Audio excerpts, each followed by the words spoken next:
Chairman, Ministers, today I've repeatedly heard how irrelevant my department has become. Why do we need agents, the 00 section? Isn't it all rather quaint? Well, I suppose I see a different world than you do. And the truth is that what I see frightens me. I'm frightened because our enemies are no longer known to us. They do not exist on a map. They're not nations. They're individuals. But look around you. Who do you fear? Can you see a face, a uniform, a flag? No. Our world is not more transparent now. It's more opaque. It's in the shadows. That's where we must do battle.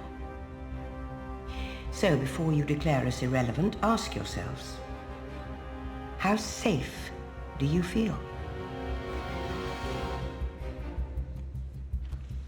Just one more thing to say.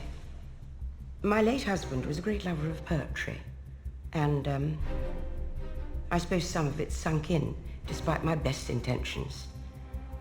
And here today I remember this, I think, from Tennyson. We are not now that strength which in old days moved earth and heaven. That which we are,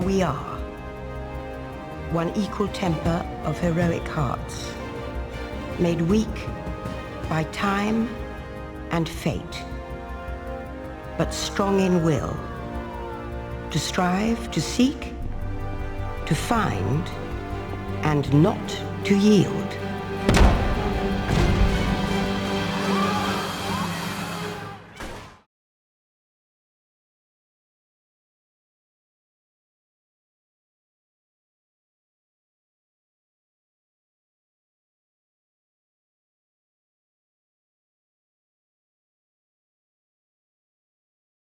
John Lilly once put it this way: there are no limits at all to the human mind whatsoever, except those we impose on ourselves because of our beliefs. And those limits are also beliefs to be transcended. And that's a view that suggests that the possibilities of human transformation are virtually infinite. And we have no way of knowing the outer horizon of what it means to be human.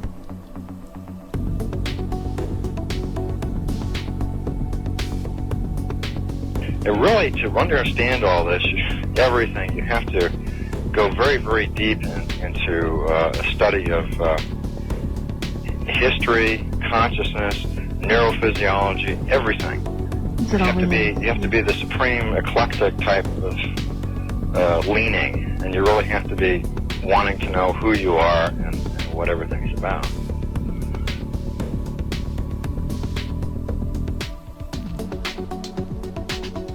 And the thing that you'll find when you go to sacred sites, if you're very humble about it, is that you are on a personal journey, and the sacred site will respond to you in a way that is appropriate only to you.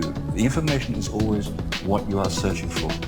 And it's the intent you give that energy that defines whether it is used for right action or not.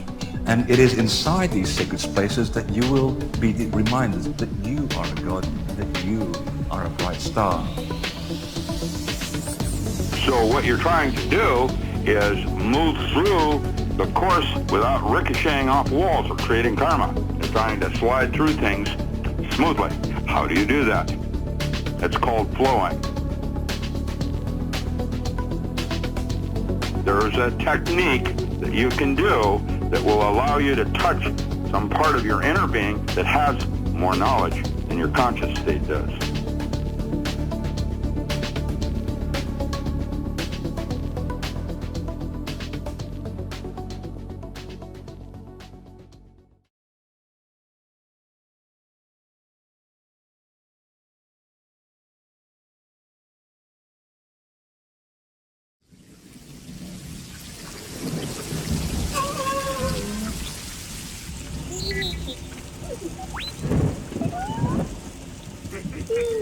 Look, I'm sure it's delicious. I just don't understand why we can't see Yoda now.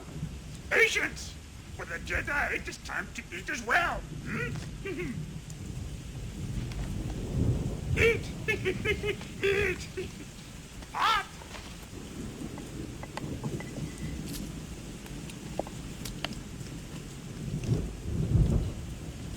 Good food. Good.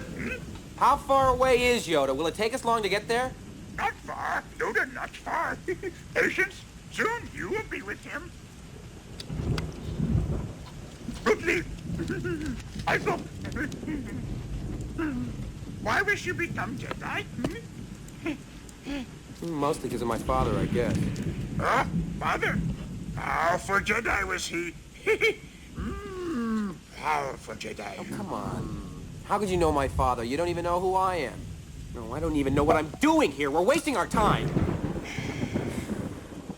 I cannot teach him. The boy has no patience. You will learn patience.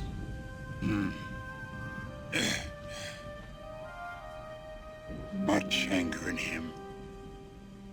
Like his father. Was I any different when you taught me?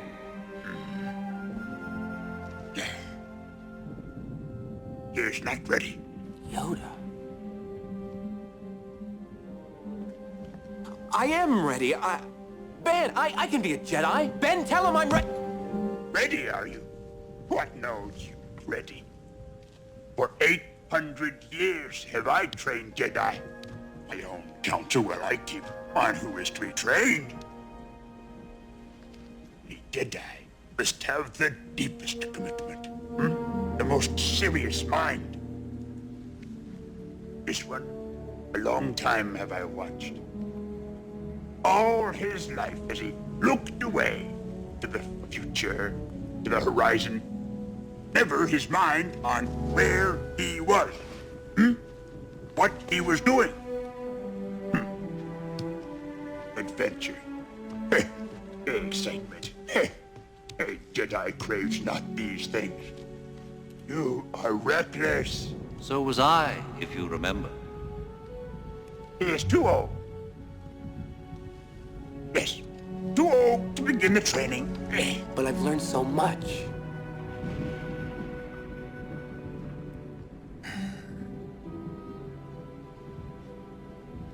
Will he finish what he begins? I won't fail you. I'm not afraid. You will be. You will be.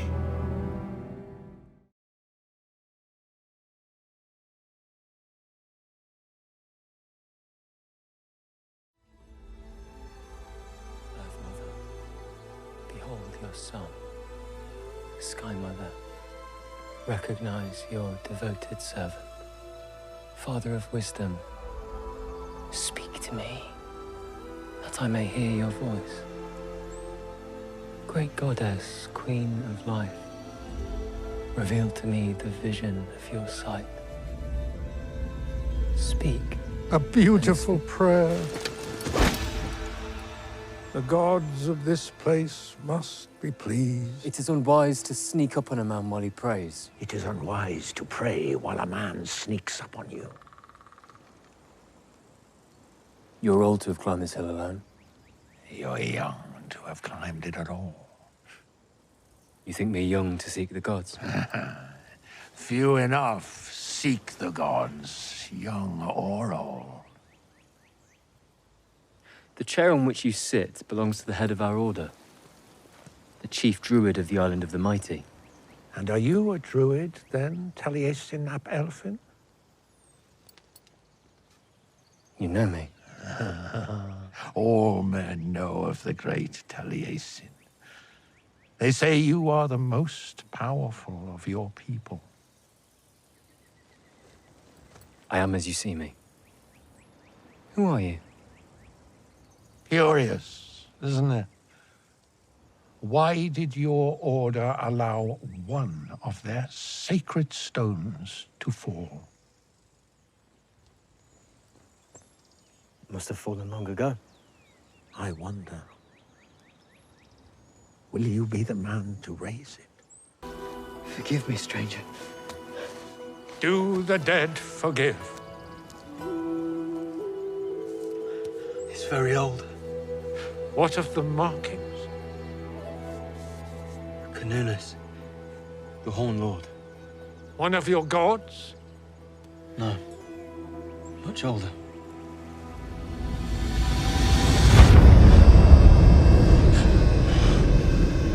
Ancient One.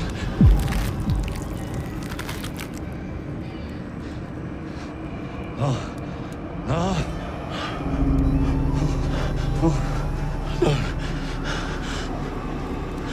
No. No.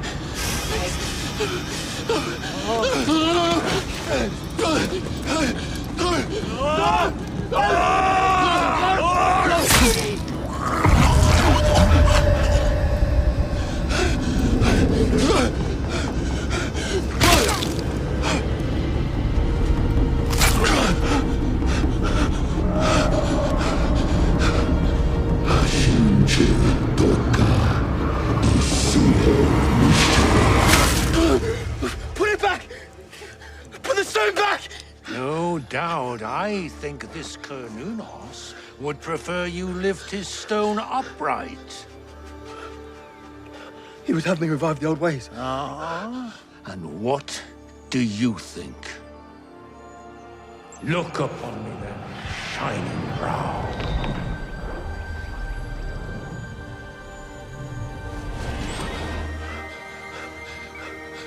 Have you nothing to say to me, great bard? No song to sing or wisdom to declare? On the day of your liberation, your tongue will be loosed, and the words I give you will come. You will be my bard, proclaiming my reign in the world of men. Men will hear your voice and will know who it is that speaks. Listen, Father!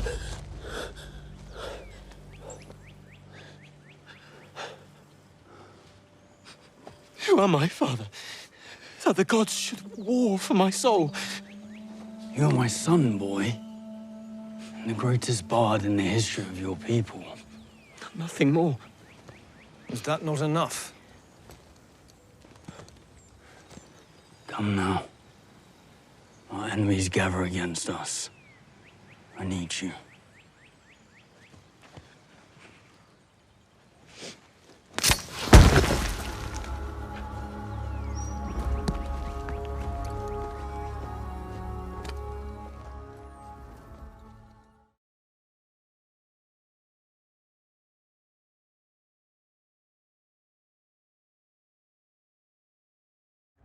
As the challenged, I set the meter and take the first move. Very well. Make your move. I am a dire wolf. Prey-stalking, lethal prowler. I am a hunter.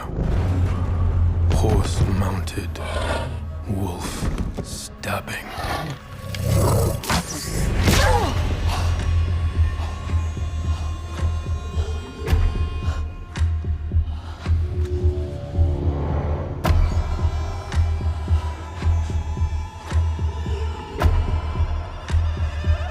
I am a serpent, horse-biting,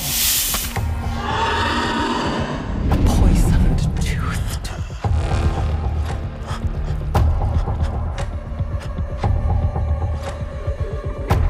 I am a bird of prey. Snake devouring. Talons ripping.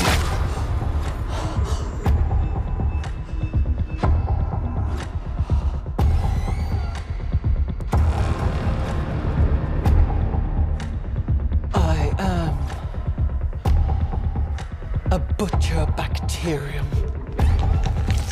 Warm life destroying.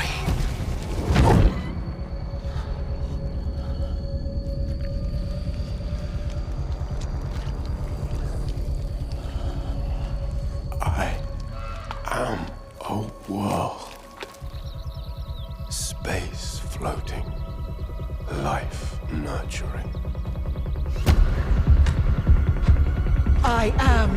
A nova. All exploding, planet cremating.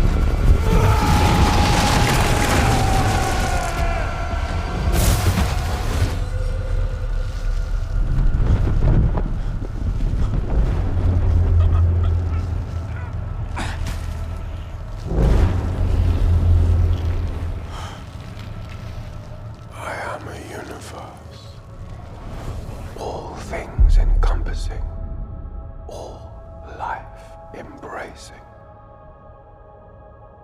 I am anti-life. The beast of judgment. The dark at the end of everything.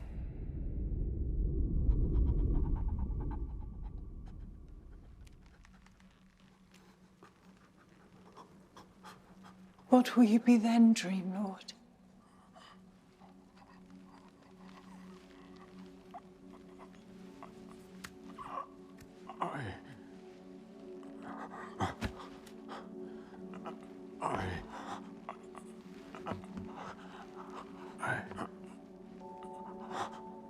Boss? Hey! Boss! Still with us, Dream? He is, and it's his move. Your Majesty. There are no more moves. What can survive the anti-life? Hey, boss, listen to me. You know what can survive the anti-life? You! Dreams don't fucking die. Not if you believe in them. And I believe Dream of the Endless would never leave his Raven here alone in hell with Lucifer.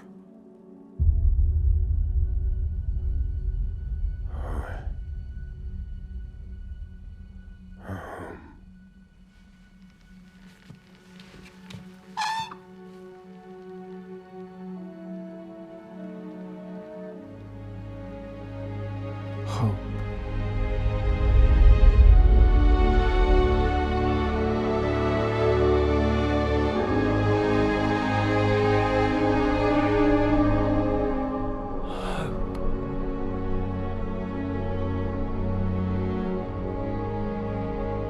What, Lightbringer?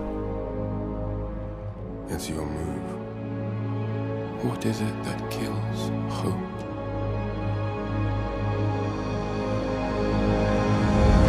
Coronson, give him his helm.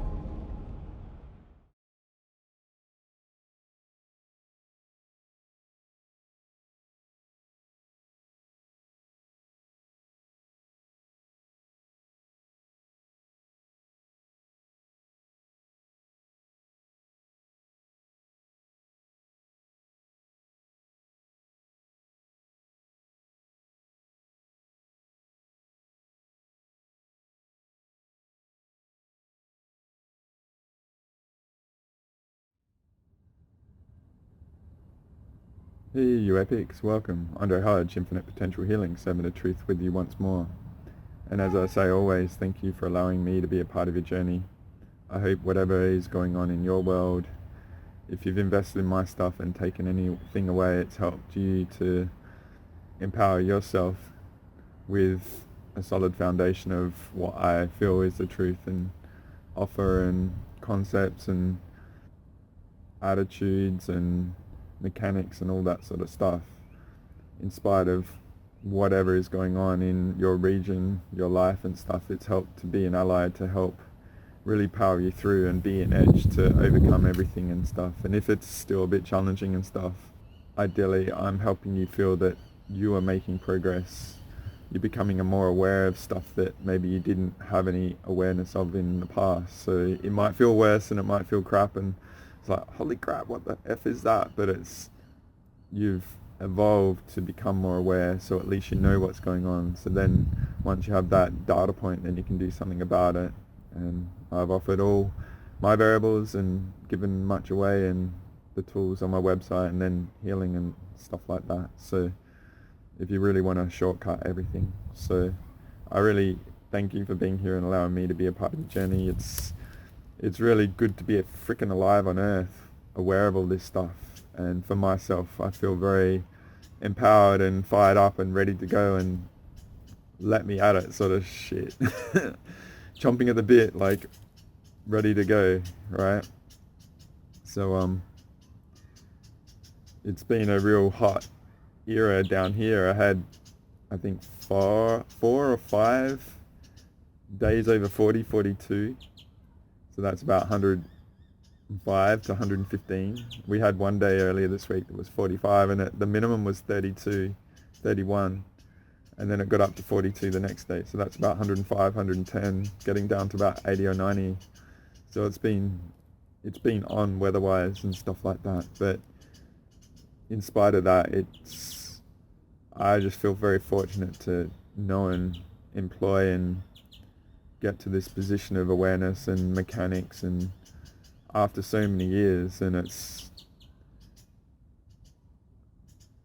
just really like when it all comes together and it is effortless, easy, with ease and grace and peace and tranquility, it's really worth it. And once you get to that plateau and that state and anchoring it, you do feel whatever comes up, you can overcome it, like not invincible and not disarm and not get complacent and stuff. It's just that consistency, the discipline, the thoroughness, and putting it all together. For a long time, it hasn't felt like, is there light at the end of the tunnel, right? Oh, are you going to get there? Does it?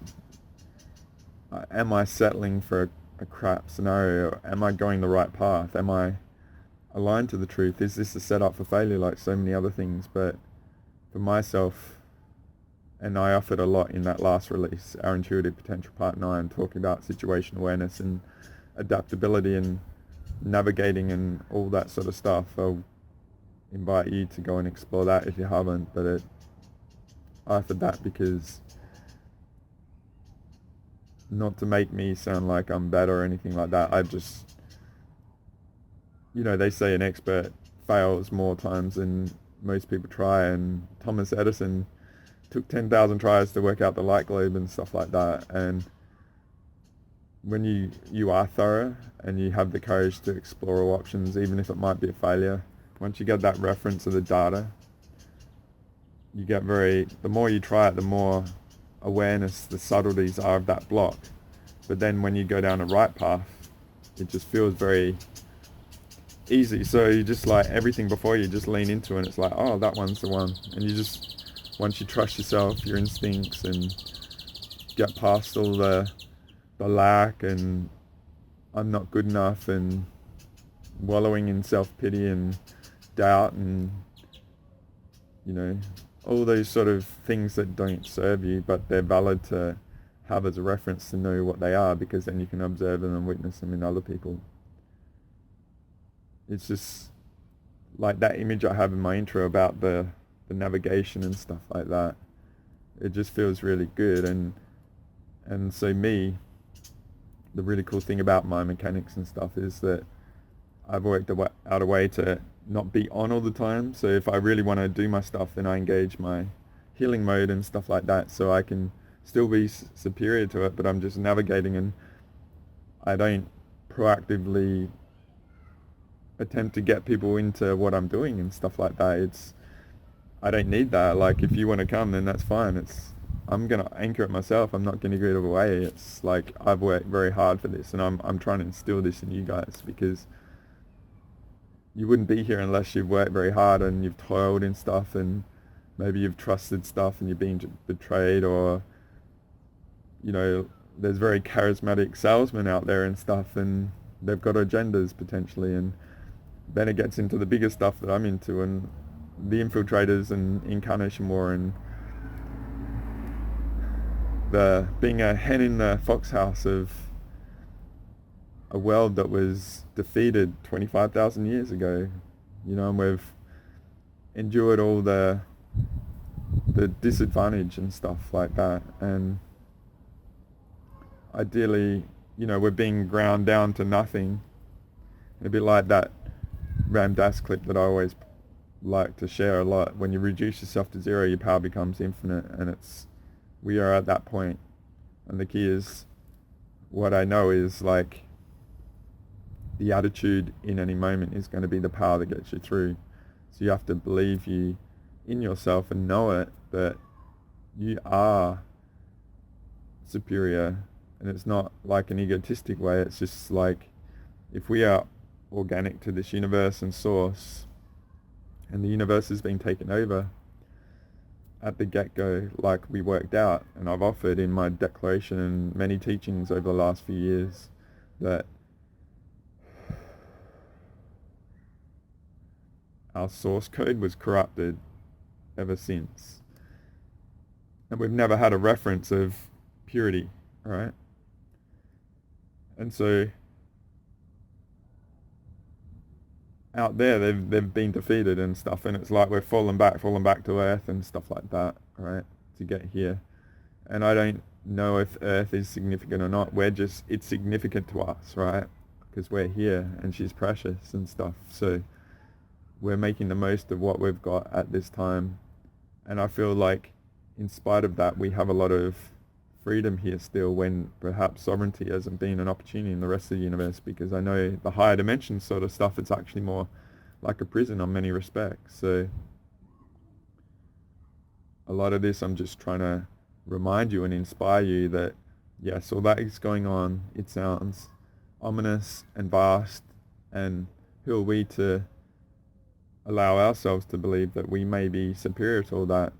But that's like, I talk about infinite potential. It's like, where is the glass ceilings that you have allowed yourself to be imposed? Like, a lot of the stuff I've done, like earth pranics and pure source pranics, it's like, yeah, like, who am I to do that? But why don't we try? Why don't we see? Oh, wow, there's all this potential on the other side. Like, so fuck limits, right? Why impose limits? Why believe what others project on us and shit like that? Why don't you just be it and see what happens, and then engage a superiority? How solid are you? And then you see all the projections and all the limits of people and stuff like that. And I'm thinking about doing a recalibration to a new energetic reality, and I might do that, but you just have to really own it, that no one is fucking doing any healing. No one has any idea about healing. They might dip their toe into something and say, yeah, I'm healed, and that. They don't do anything substantial. You go out in this world, you know, if you do it and stuff, you're such a rare variable in society and stuff. And that ideally in a perfect world, that would be an edge, but it's not, because then you might come up against the limits of other people, and then they are governed by their vested interests. I talked about in the update too, the subjective nature of our existence and all the narratives and stuff. So if someone believes in a religion, then they'll be based on that, and that will carry through and distort their perceptions. Or, you know, if they come from a different region or a certain culture, or, you know, an ideology, and or are they a certain race and all this sort of stuff. It's all that stuff is being done to create divide and all that sort of stuff, where we need to get beyond it. And it's not some utopia, dawn of a new day, ET, communism, fucking total control, Coruscant planet, right? It's just something better and something we haven't experienced. But then if we own the peace and tranquility and ease and grace state in ourselves, ideally you're in that masterful state in any moment, and whatever's going on doesn't matter, and you can still have whatever life you want in this reality, when a lot of the construct and that has been, its origin is the invasion aspects, and it's, you know, karma has been not wired correctly. Like, the invaders could get away with it and dump their karma on us, and us of this universe, we would abide by the laws of the universe, when they would not have to accommodate them at all, and they had a free reign, which may seem like an advantage, but we flip that now. And that's where violation is our asset. Like the video I released and the mechanics I've offered in my declaration, it's they're all doing all this to everything else, and if you're being violated, then you can go and bust all that mechanics to take it all apart. And so from my perspective, they're vulnerable because they're totally relying on influence and sabotage and all that sort of stuff, and the false memories and the false DNA put into us and all this sort of stuff. And it's just like, can you imagine what it'd be like if you're so reliant on that and it's vulnerable, and say some brat like me is like calling all this shit out, and it's like a game of Punk. We're taking all the plastic levels away for all the marbles to fall, and it's just like, I would not want to be in that position. So I would like,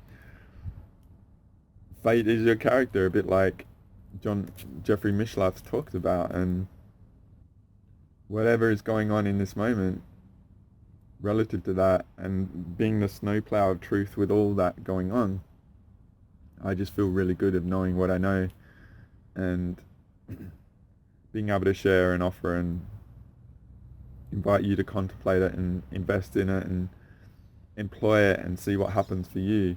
And while things may not add up, and we would ideally like positive interactions and recognition, not that recognition we're driven by, but recognition of, wow, what are you doing, dude? Like, how can you see that? How can you be so good in this world and stuff like that? How can you be so well and,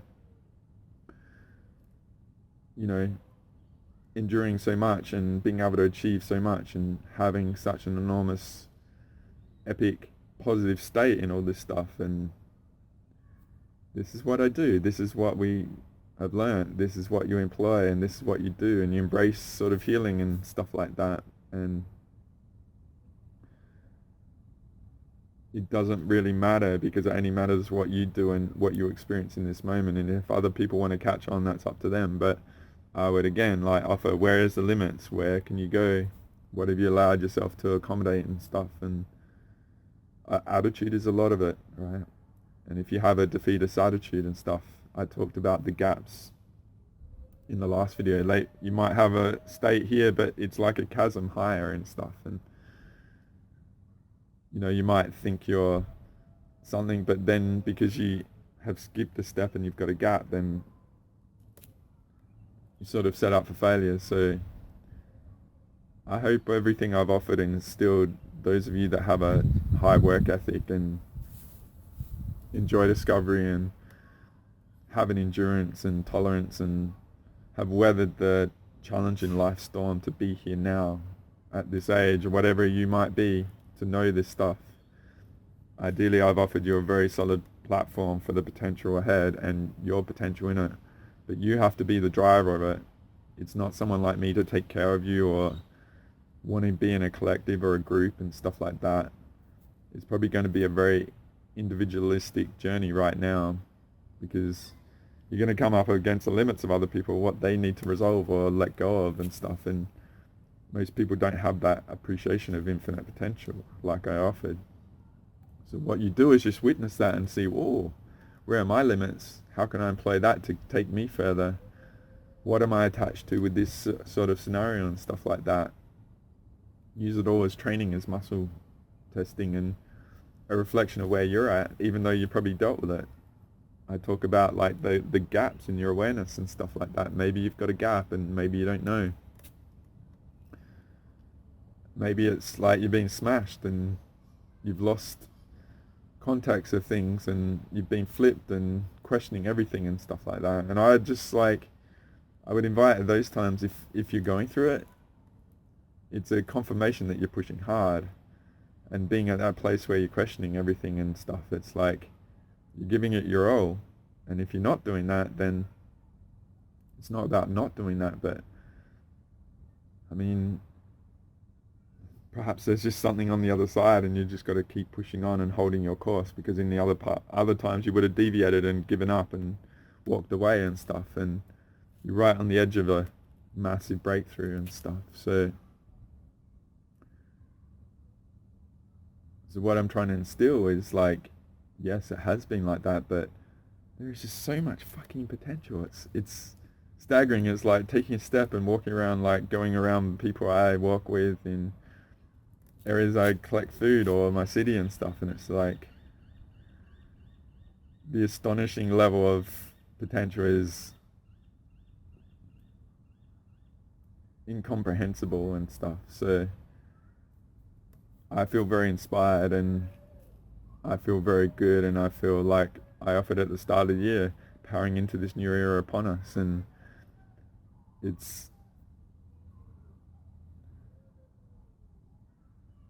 would be nice to be able to inspire people to want that, right? But just respecting the journeys of others, of letting them to have the lack and the wallowing in self-pity or just massive depletion and stuff like that. And one of the things I'm feeling at the moment is, maybe you had a tough 2025 and a few years as well and stuff like that, and many have, and I just appreciate humanity for its tolerance of what it takes and what it's willing to accept, like eke out just a tiny existence in all this crap. And I just feel like the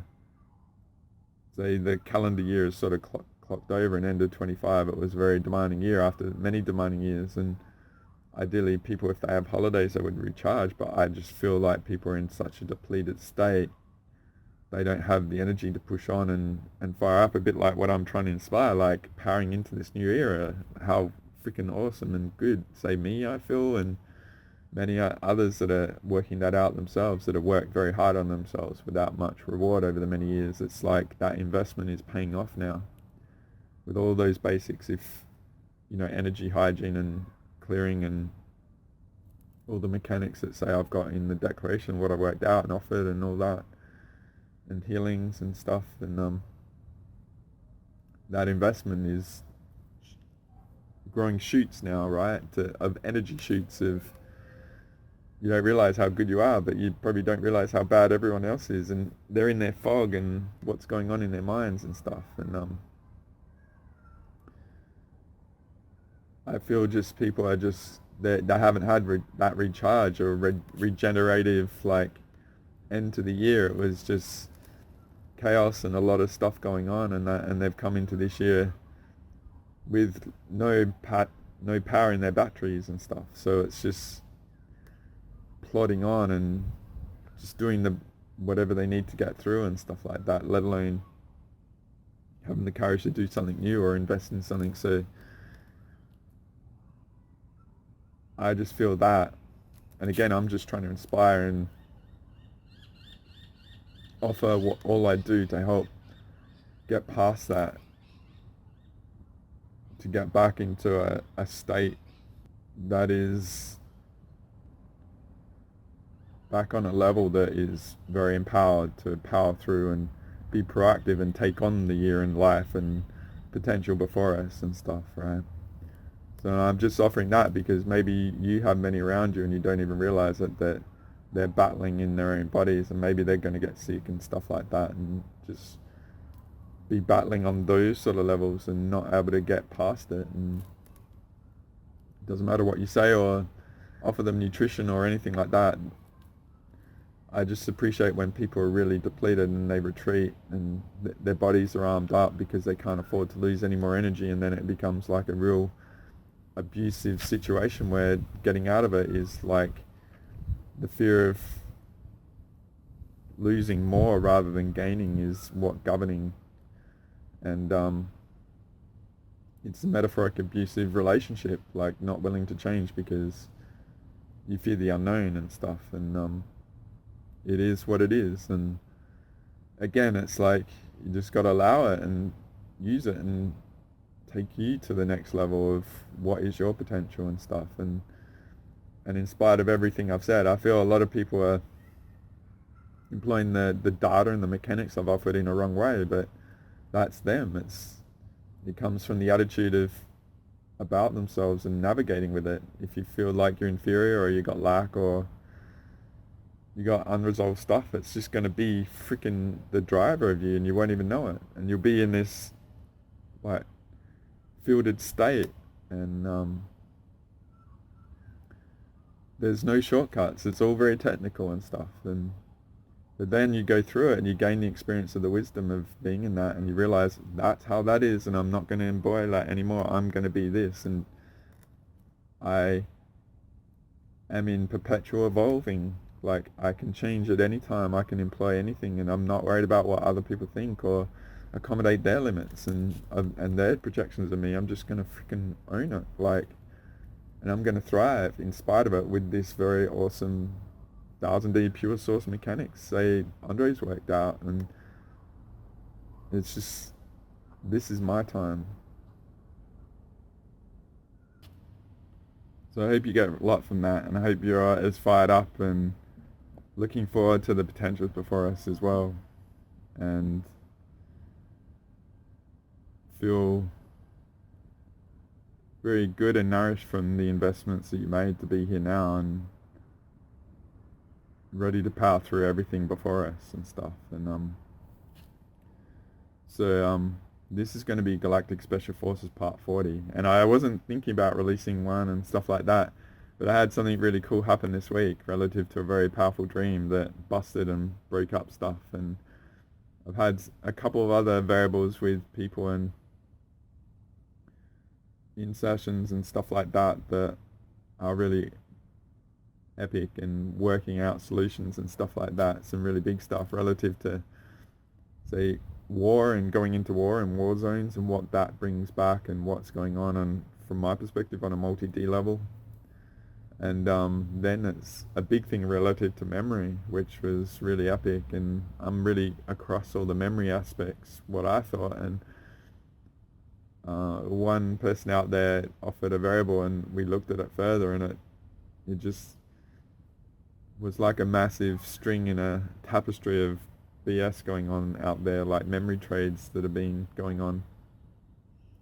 And it triggered a memory relative to one teacher, Douglas Dietrich, out there, and I was contemplating whether to offer it as a short update and stuff like that, but I might include the clip with him relative to that section I'm going to talk about with the memory stuff, which I'll probably do as the third thing relative to the third main thing.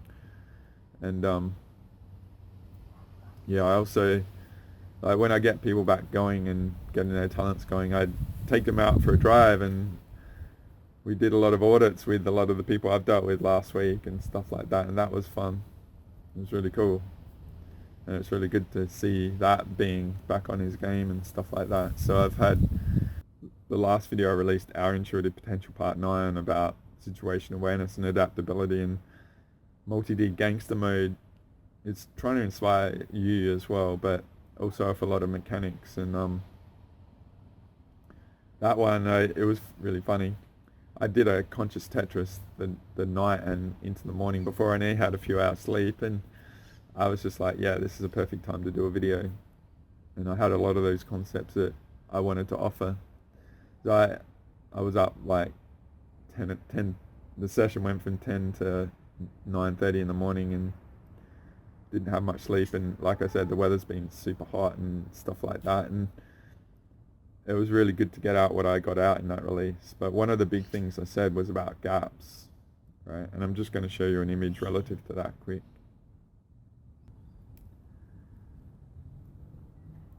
So I'd invite you to go watch that release. It's very powerful.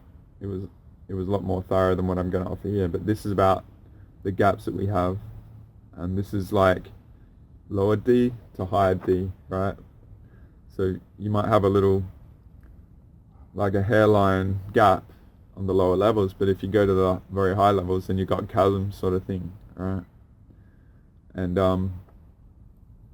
so employing the sovereignty declaration mechanics and healings and all that sort of stuff, attitudes and thoroughness and a whole range of options and stuff that individually they might not work, but combined they also do as well. But having the courage to really observe yourself, which is one of the big things I said in that one, and I offered an image and stuff. But what I'm inviting in this particular one is that just appreciate that you probably work very hard, and we all, you know, we might have gaps and all that, we can't see everything, and our perception vista is blocked and all that sort of stuff. But I would just invite that at least if you're even considering this, let alone doing some of the stuff, or you find your own way. I'm not the be all end all. I've just got my own specific stuff, and I offer that, you know, as a reference for you to do it or not, or employ me or not, you know. But what I'm inviting you to relative to this is, you might think you got gaps, right? That's cool. But I would offer that you're probably invested in some of the stuff I've dealt with and offer, and other healers. What I said about the vast majority of people, they just don't, right? They've got no concept of healing, energy hygiene, or if they do, then they do bare minimum, or it's superficial and stuff, right? So while you might feel that you have vulnerabilities, you might be around people that have this, right? So imagine you're good, but they're not, right? And the reason why I'm saying this is I've dealt with some people recently that have gone to groups and gatherings and events and stuff at a very high level as well, and have a lot of potential. But I would invite that you have to really go into them armed up, right? Don't trust anyone, okay?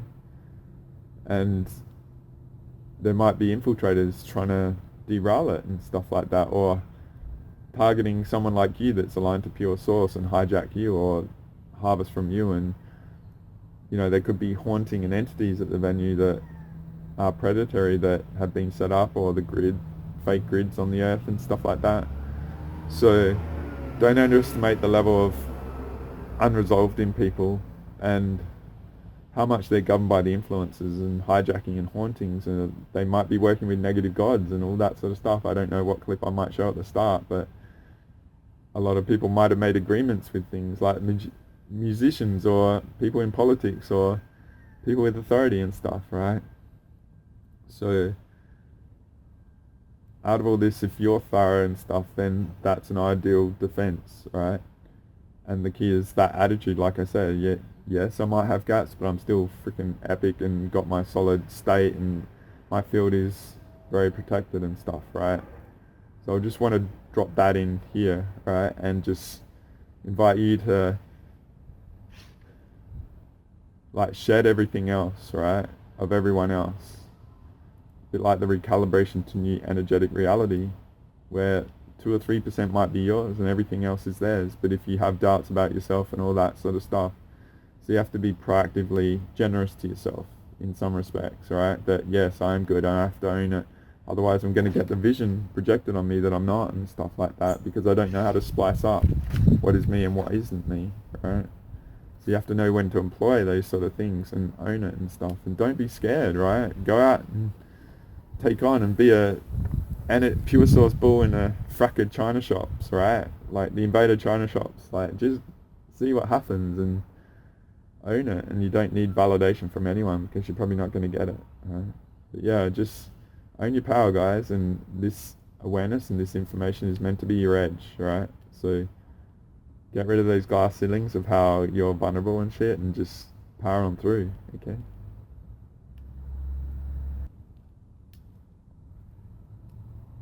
Another thing I just want to drop here is about the pure source concept, right?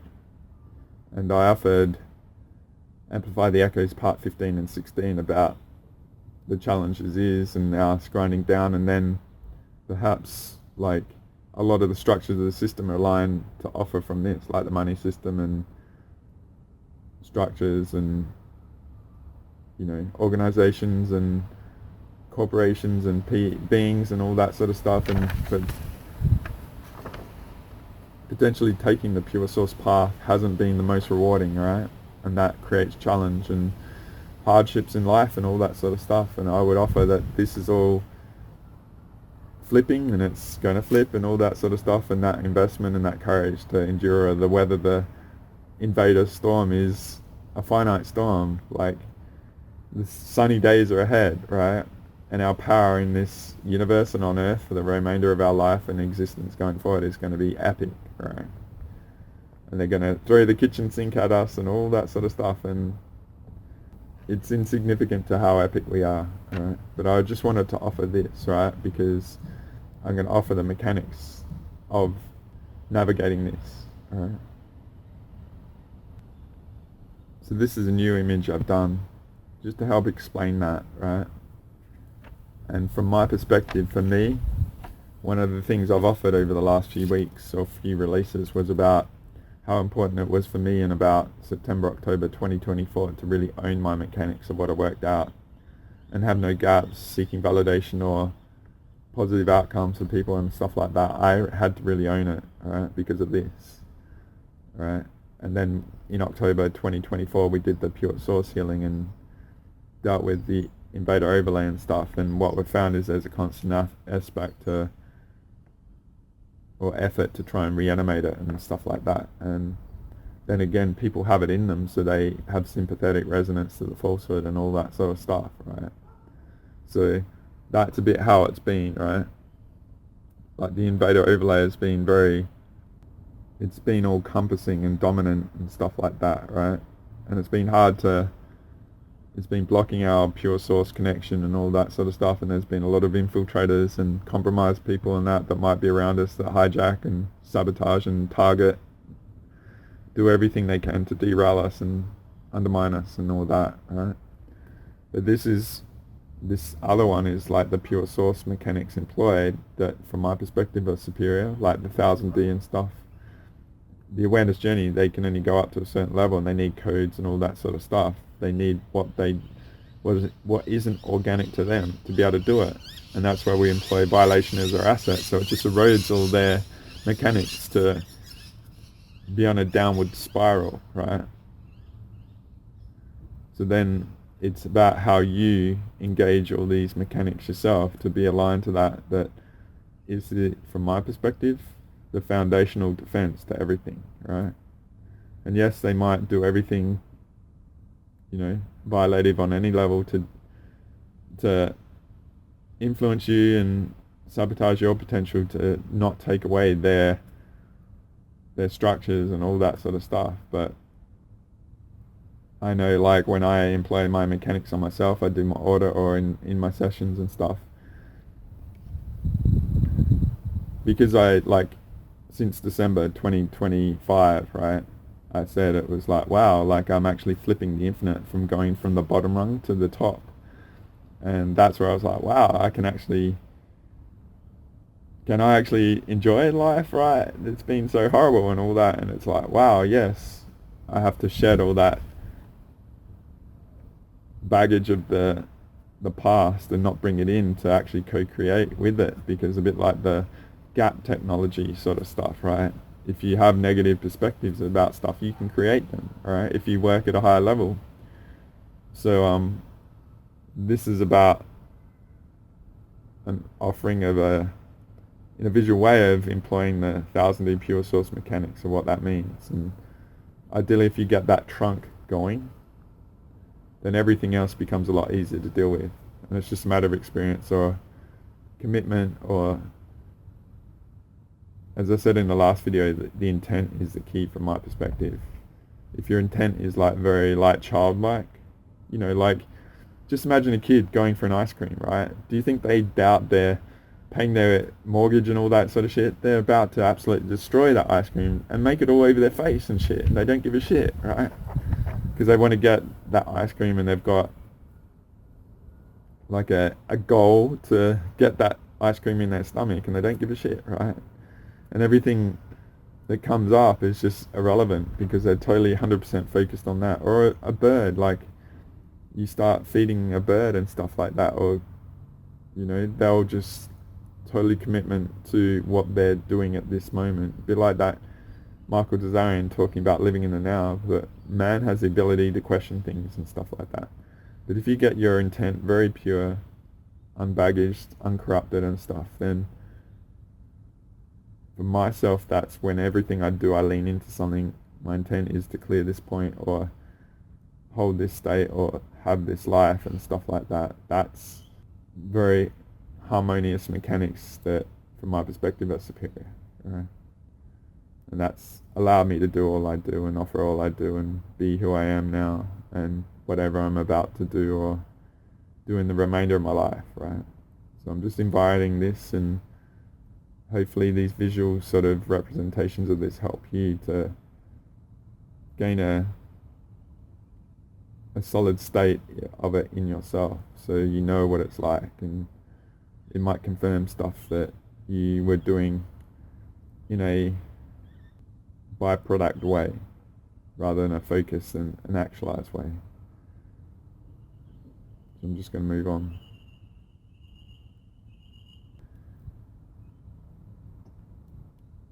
And in the money, politics, control and our potential part 2, I think this is, and all that I've worked out relative to this has caused me a lot of trouble, and I don't care. To me it's like, this is what we're up against, and this is what's rolling out, and it's genius and complicated and staggering and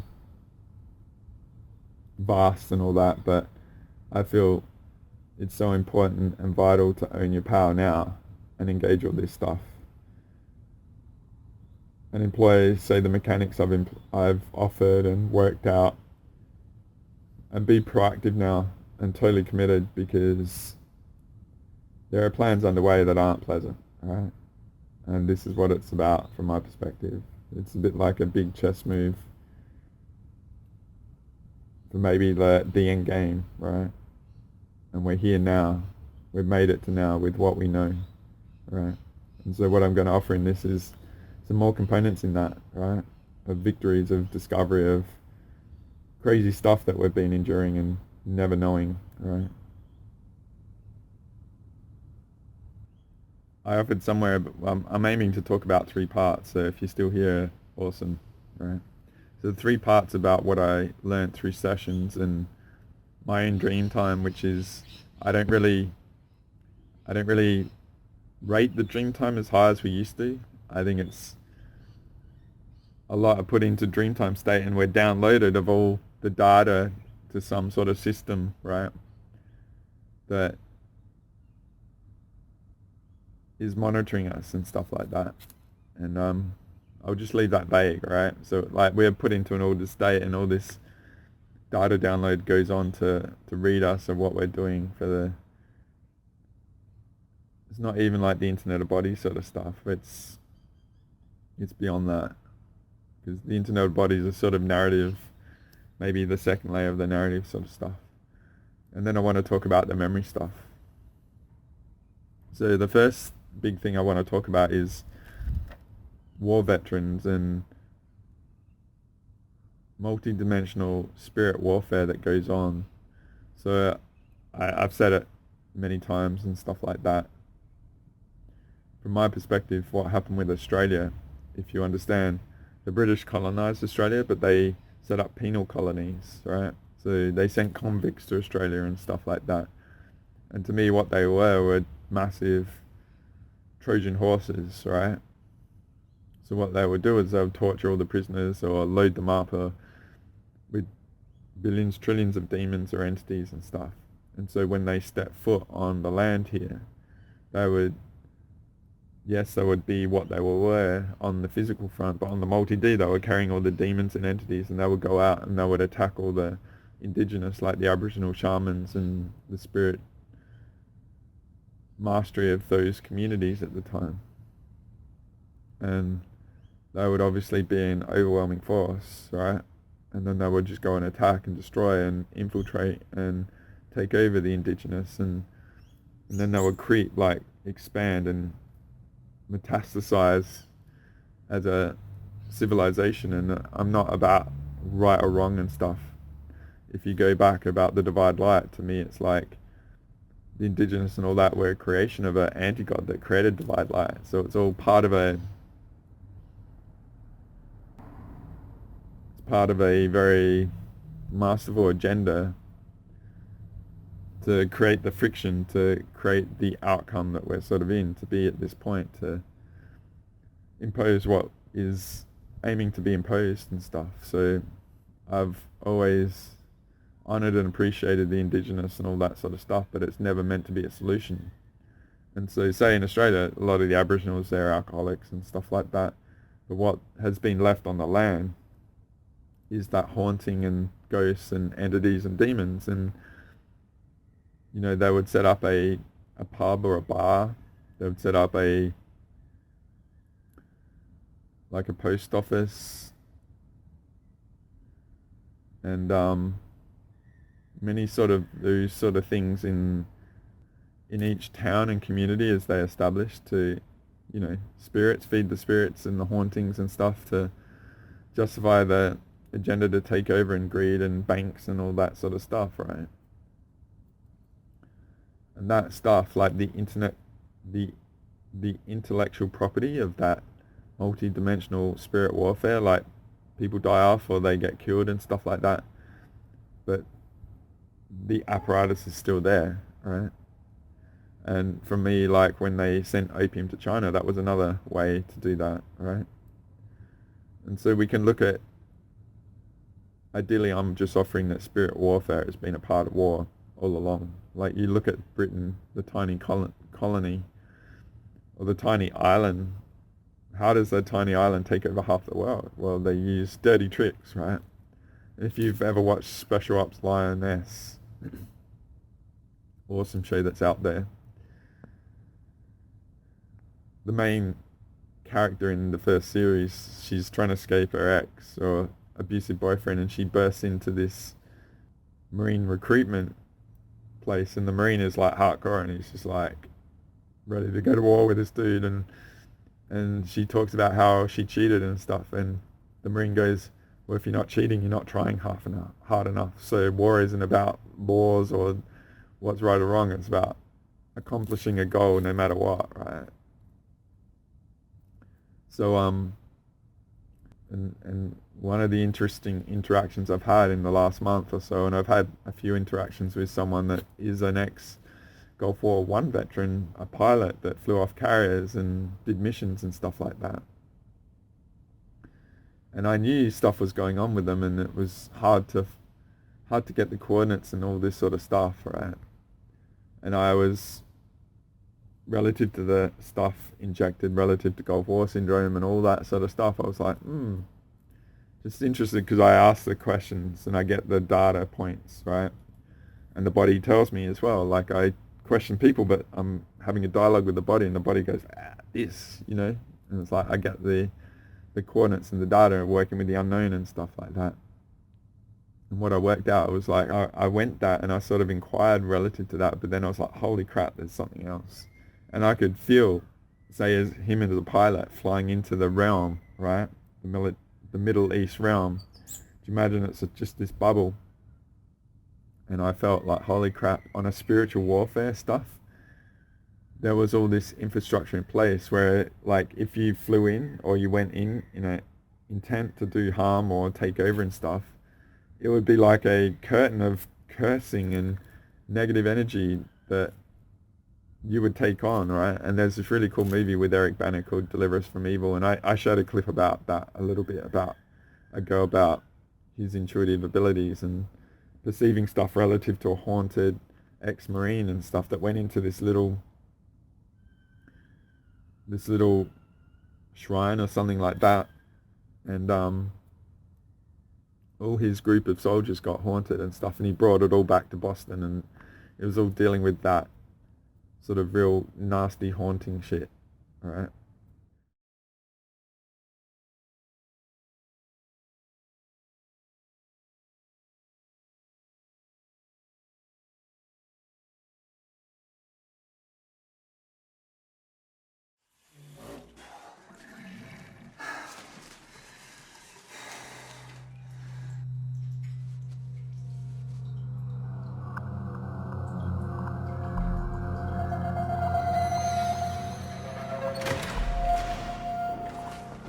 You all right? I need a fucking HIV test. I told you not to upset her. Upset her? Look at my fucking arm! Now, I'm on the phone with your precinct. I'm about to talk to your captain. Yeah, tell him I said hello. Okay, calm down. Interrupt this. What's this writing mean? Let's go get a drink.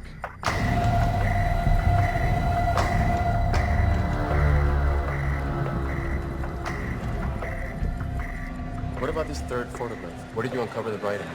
Inside the lion habitat at the zoo. I went back there this morning. These are messages to the spirits of Babylon. The images are Persian pictographs, but the words are in Latin. Persian and Latin? Yeah, that's not odd in itself. That mixture has been around since before the time of Christ, when the Romans occupied the Middle East. But the Latin here refers to providing a gateway or portal.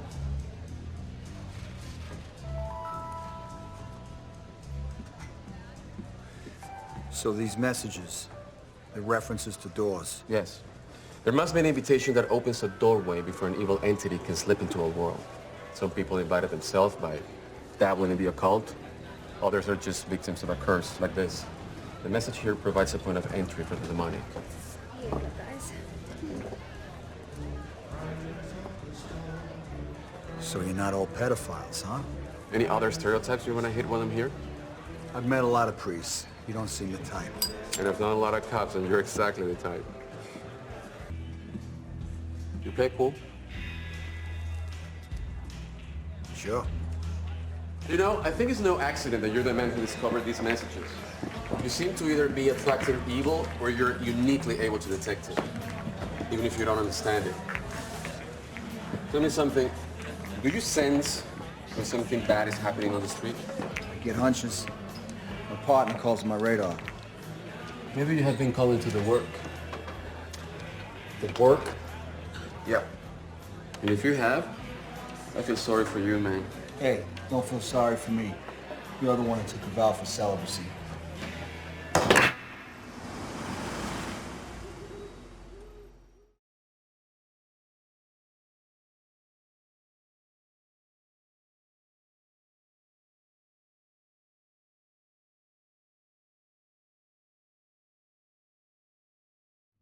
you would take on, right? And there's this really cool movie with Eric Bana called Deliver Us from Evil, and I showed a clip about that a little bit, about his intuitive abilities and perceiving stuff relative to a haunted ex-Marine and stuff that went into this little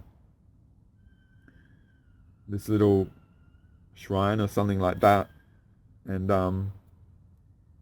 all his group of soldiers got haunted and stuff, and he brought it all back to Boston, and it was all dealing with that sort of real nasty haunting shit, right? So it's a really interesting movie relative to the metaphor of this, but I was like, holy crap, there was like a bubble and you went through the bubble and it would curse you, and so there's always like, and even in Vietnam War and stuff like that, you know, there's always like that, the soldiers come back and they've got issues and stuff, and I'm not saying this particular being had that and stuff, but there was like crazy stuff going on in their lives and negative outcomes with partners and kids and all this sort of shit. And long story short, what I got was like, holy crap, once I got that coordinate, and it's interesting, like the left side, I usually pick up all the entities and stuff, but this came from more the right side, and it was like this real nasty tar, treacle. You imagine trying to get tar off you and stuff like that. It was just really sticky and hard to get back, but I was just doing my pranic and it was like getting all that back. And so I do my audit with my mechanics, and violation is your asset and stuff like that. So I was like, yeah, you're being violated, but everyone else is as well. And it's not about the scale, it's about the intent, right? A bit like lifting the X-Wing out of the swamp. It's not judging by the scale, it's about the same amount of energy can heal one person, can heal the planet and stuff. And you don't even, like, for me, nothing costs me anything energy-wise. It's about, like I said, the intent and not having ceilings on yourself. It's like, where can this mechanics go if I allow it to be free to do all this stuff? So I know all, say that particular region, and that was definitely a variable that's unique, but it's common with all those soldiers and stuff. And even like what I said about the Vietnam War, where the ex-soldiers came back and they were a mess and all this sort of shit, a lot of this stuff goes on and the system knows it, and they want that shit to come back and create chaos, right, back in their homelands. And they don't want stability and peace and harmony and tranquility and stuff like that. So I know I really nailed it with this guy, and it was like really fascinating what was going on around them and stuff after. And it was like body issues. I don't want to get into specifics. It's just to be a general thing, but there was a lot of things going on physically that didn't add up, and just erosion of the body, and it's improved things and stuff like that. So I would offer that specific, say for the Middle East and all that, those ancient lands where, you know, they've been fought over heavily, that are just a quagmire to pollute the multi-dimensional consciousness of humanity and the regions and all that sort of stuff. But there was also potential that has been spread like as molasses through all the military sort of stuff and bases and all that, and it might be different, or it might be different mechanics for everything else, but really busted that, right? And for me, that was a huge victory with this individual and what was going on around them, because again, like I say about the corrupt source, right, never having a reference clear of it and stuff like that, to be able to pick all that up and work it out and then get to the other side, it was like really epic. And I know it's helped a lot and stuff, and added to the potential momentum that we're going, right? So getting to the second one, relative to the dream and Dreamtime victory and stuff, and this was really interesting because, again, like we used to, like, if you've been around me for a long time and stuff, we used to like Dreamtimes are everything in that. And what I said is, like, I feel like we're put into an altered state and all this data download goes on and stuff, and it's not really what we think and stuff, and now we know 1000D and all that sort of stuff. To me, the Dreamtime is in that spiritual no man's land as well, right? So it doesn't mean it's bad or anything, but it's just we're armed with more awareness, right? And it was quite from left field. It happened earlier this week, and I did a recording of it and I sent it to one or two. But it was fascinating because I was in this dream. And it was like, say an oval or something like that, a big span of people before us. And at the back there was this like technology. And I may show a clip at the start, or at the start before I started this section, or just a reference, because it sort of reminded me of one client out there told me about this episode of The Outer Limits in the 90s, and I went and found it, and I've got clips, and I haven't used it because I was going to save it for the internet of the multi-dimensional internet series and stuff. But also I've referred to Westworld, and there's 3rd and 4th seasons are about the control of humanity and stuff, and they're pretty amazing. And they use this big technology to broadcast the frequencies and all that sort of stuff to influence people. And it was so metaphoric like that, but it was multi-D, and in the Dreamtime was where this mission happened.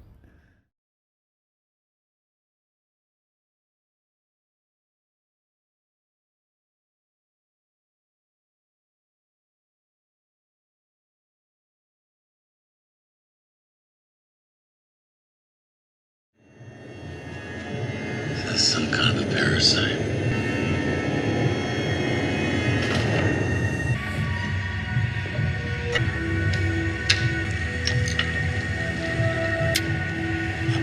Could look familiar.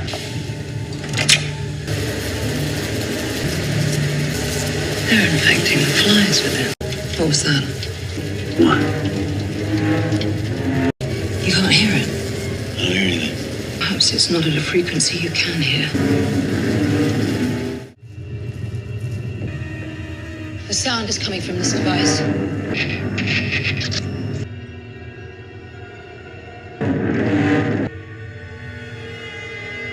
The sound is somehow controlling them. Are they hosts?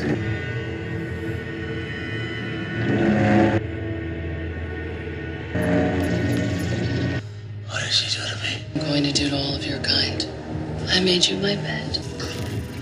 Soon, it won't matter where they run. Everyone will be under my control. This was always about you. Spreading your disease. Will become a carrier. I prefer the term host than my parasites. Welcome to the super spreader event of the century. The parasite worked on adults initially, but there was always some resistance.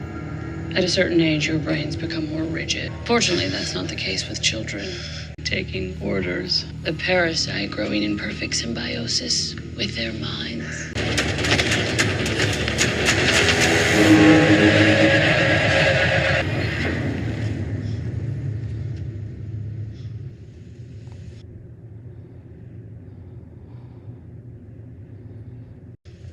Do you understand now, Caleb?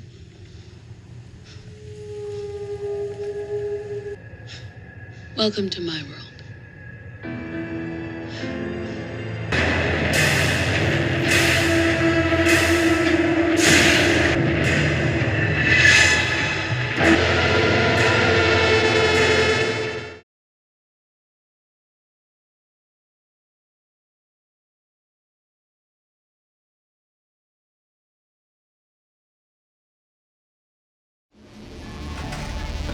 Ryan, I know how you must be feeling. You've always been jealous of people who were on stream, and considering what happened to Stanley, it's only natural that you would develop a resentment towards the stream, giving it human qualities. This isn't about me! Ryan, listen to yourself. What you're suggesting.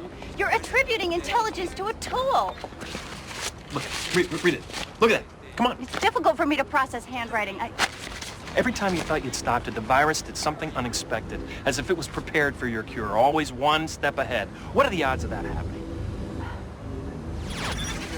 1 in a million, 605,000. Okay, impossible, that's what it is. Don't you understand? The stream created the virus, and it's become so adaptive that the damn thing has developed a survival instinct. Ryan, the stream builds self-diagnostic and self-repair functions into all of its programs, including this virus. That hardly qualifies as a survival instinct. Do you think that distinction even matters to the stream? You're talking about it as if it were a person. The stream doesn't think, Ryan, and it doesn't feel. It's not alive. No, but it does learn, because you made it love knowledge.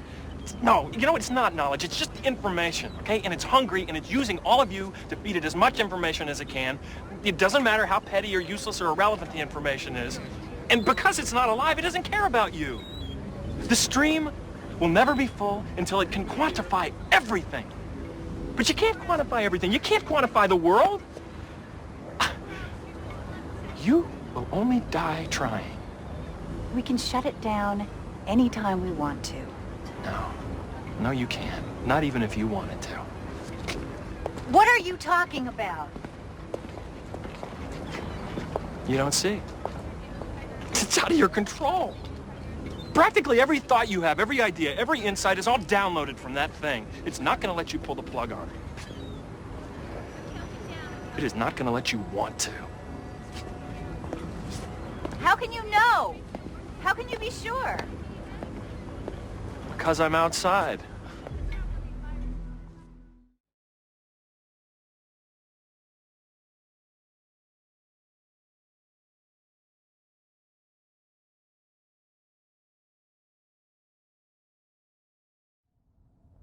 One client out there told me about this episode of The Outer Limits in the 90s, and I went and found it, and I've got clips, and I haven't used it because I was going to save it for the Internet of the Multi-Dimensional Internet series and stuff.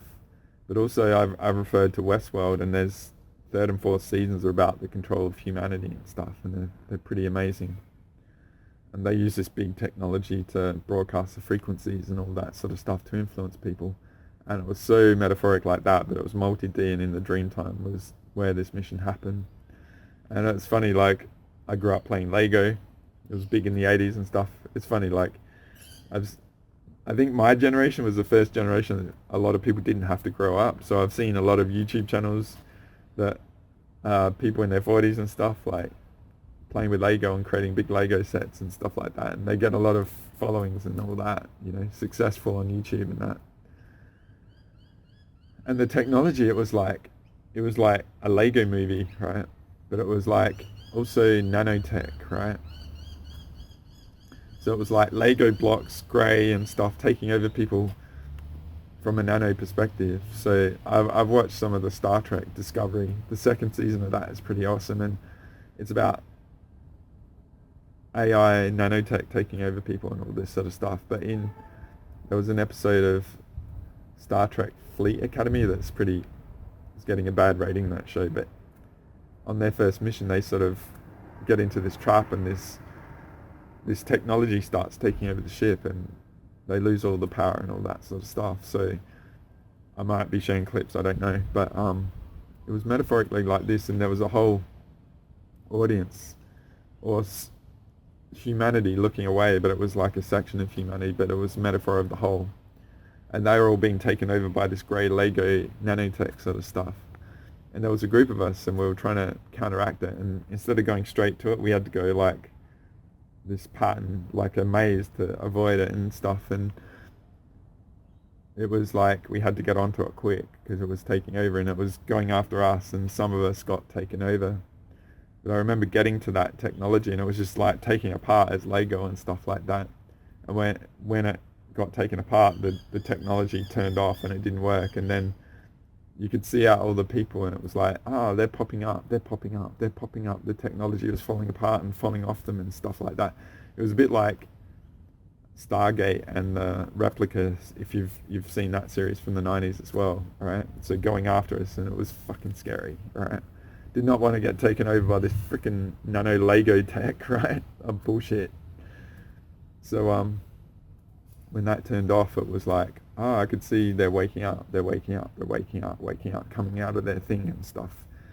And a lot of the people that I was with that made it through, they couldn't perceive it and stuff. And to me, it was obvious. So it's not about great awakening and stuff, but it was about dismantling and shutting down this technology that was in people, that was keeping them locked in a slumber state and all that sort of stuff. And so that was really epic.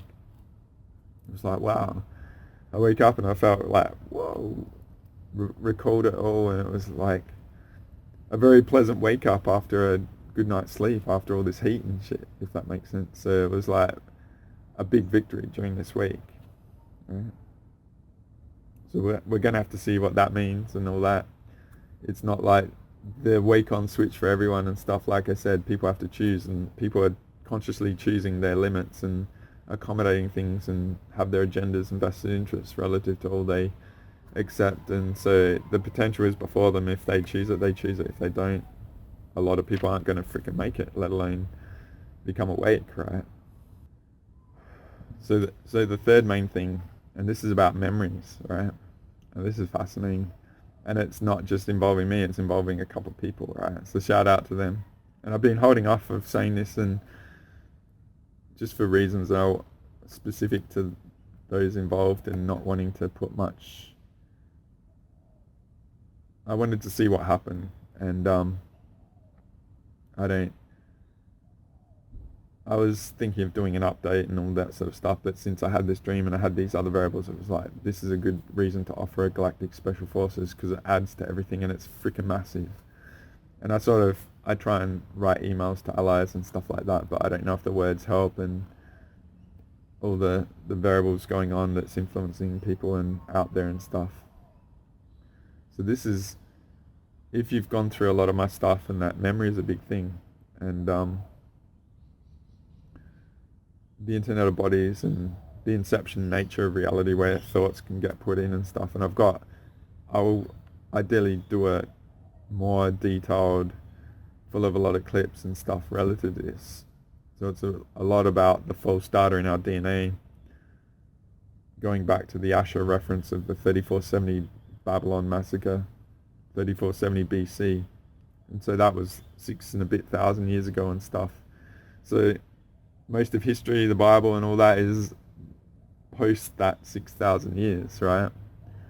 So a lot of the construct fits within that, right? Where we're being wiped and given false data and all this sort of stuff, and modified our DNA to be limited, having this stuff to be sympathetic resonance to the falsehood. So the invaders and the teachers that come through and all that sort of stuff, it's masterful what they've set up, and it all works on that spiritual no man's land. We're in the 3D 5 sense, so it's culturally conditioned to not even believe any of this stuff and all that. And that's where it was like what I was saying about the start, where it's just, you got to let people go, and you take your infinite to where you can take it, right?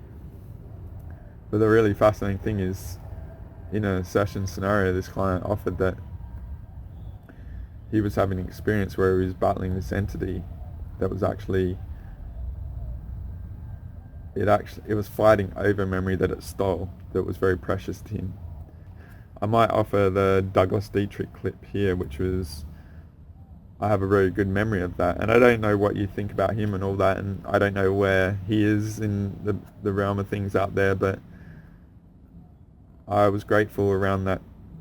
This lecture is from 2011, and he talks about an experience where he had to shut down a very negative thing, and there was a cost. He had a memory. He had to give a memory away, and he was lost. He lost that memory, and he felt the void of it and stuff like that. And this client scenario was very much like that, right? So I might off that clip, and I'll come back on the other side, right?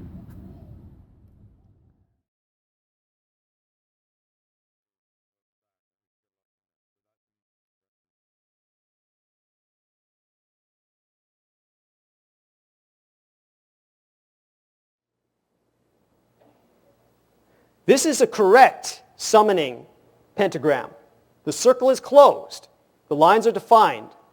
Because it's something I took a long time ago with a black and white photographic camera that I could hide. It looks like hell, to use a pun. But in terms of its ritualism, it's sound.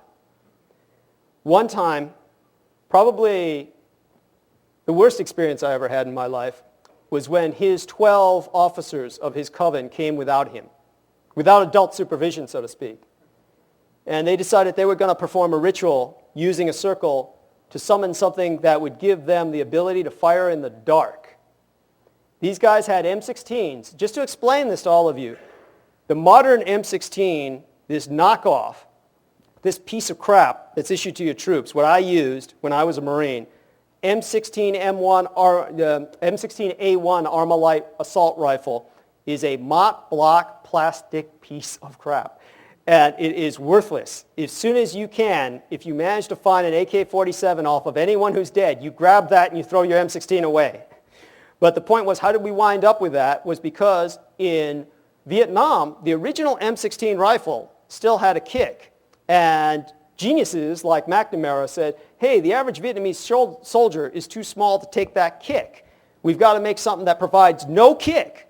So the original M16s, which had wooden stocks, were all shelved. And they wound up at storage facilities like the ammo depot at the Presidio military base. These were at least usable weapons. They were meant to work. But after McNamara got through with his defense contractors, he did indeed, this is not urban legend, because I burned the records concerning it, he contracted Mattel Toys to make a toy rifle for the Vietnamese. And it works in the sense that you can hold an M16 rifle butt up to your nose and fire it full auto, and your nose will feel nothing. There is no kick. And the damage coming out of the other end is equally minimal, I assure you. If you get hit, if you have the luck of hitting somebody's ribs, it'll probably bounce off. But at any rate, so they grabbed a bunch of the wooden stocked M16s, and they were experimenting with full auto flash suppressors and silencers. A silencer is a disposable instrument. You use it once and you throw it away. An assassin, a hitman in a major urban area, it makes a sound like, which is nothing. In a major city, anybody hears in an alley. Nobody even bats an eye. But you use it, you throw it away. Silencer is one use. Full auto silencer is also disposable, has a slower rate of decay. So it chortles. So they had all of these experimental full auto silencers they wanted to test. So they didn't want people to see them in the daytime with this joy firing on the range. So, and by the way, what is a range in the Presidio military base? There is no range on the Presidio military base. Even the San Francisco Police Department has its own firing range. The military doesn't, not at the Presidio. So they use the playground. Well, there's nobody there at night at the playground. It's nighttime. I'm on night shift. These guys are going to test these silencers. So what they do, they got a bunch of these life-size, childlike paramedic dolls that are used to practice child CPR on. And they strung them up on the swings. And they're at the other end of the Presidio Park, and they're saying, well, we can't hit these at night, so we'll call on an entity from this circle that'll imbue the weapons with power so we can hit them. So they scratched with their blades, their bayonets, these pentagrams onto the wooden butts of their rifles to match the pentagram that you see up there. And they each performed a blood sacrifice, a ritual using some of their own blood. They were probably pig-faced drunk, so probably a lot more blood came out than they wanted.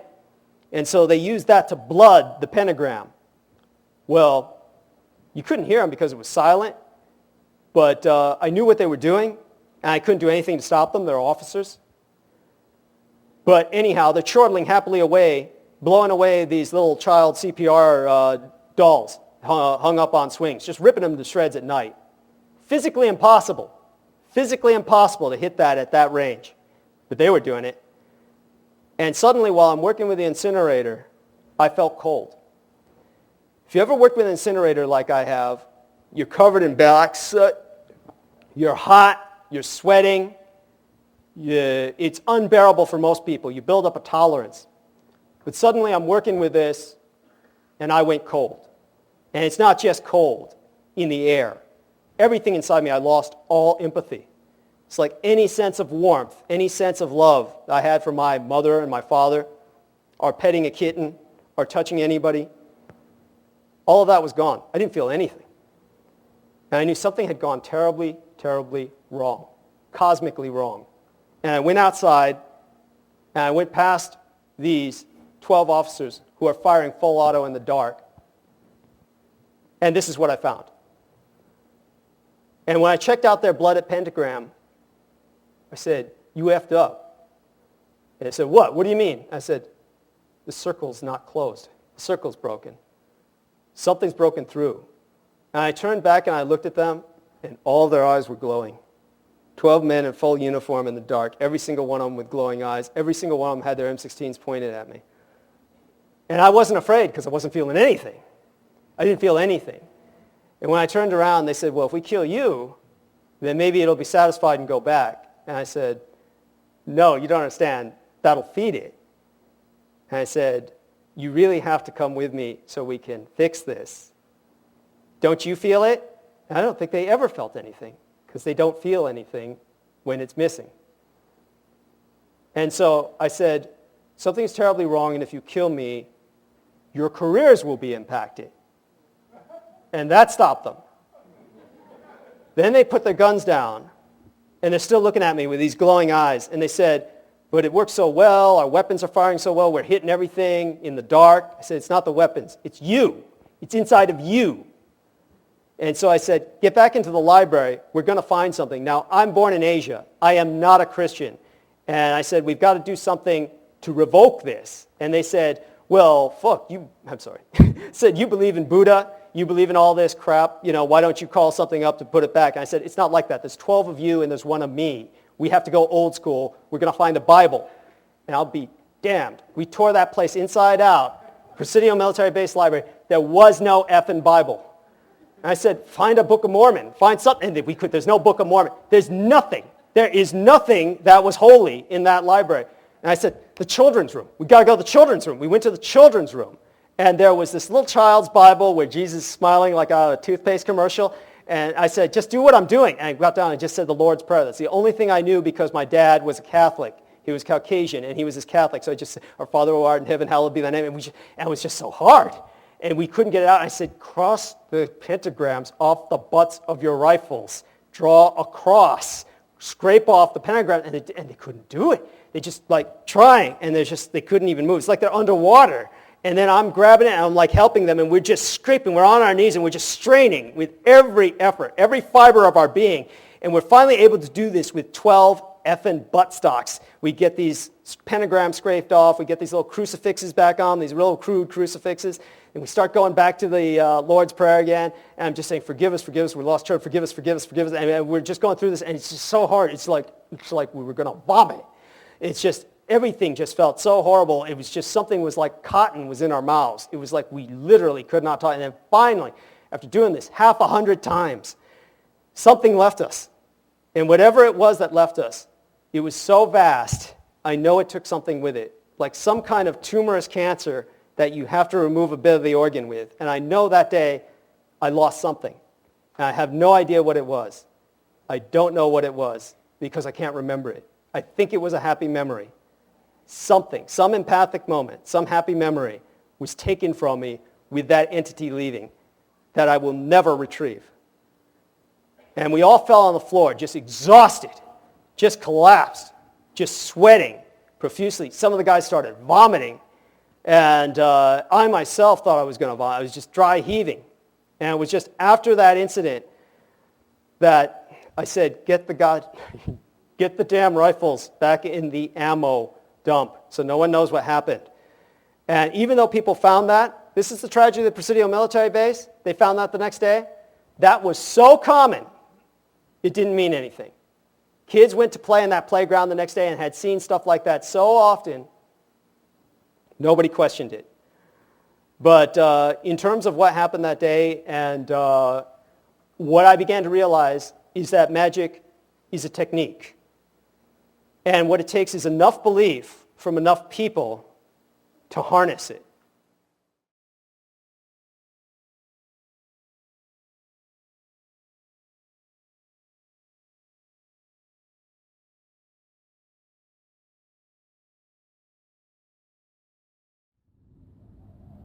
Hey, welcome back. I hope you got a lot from that. So that's an interesting reference, all right?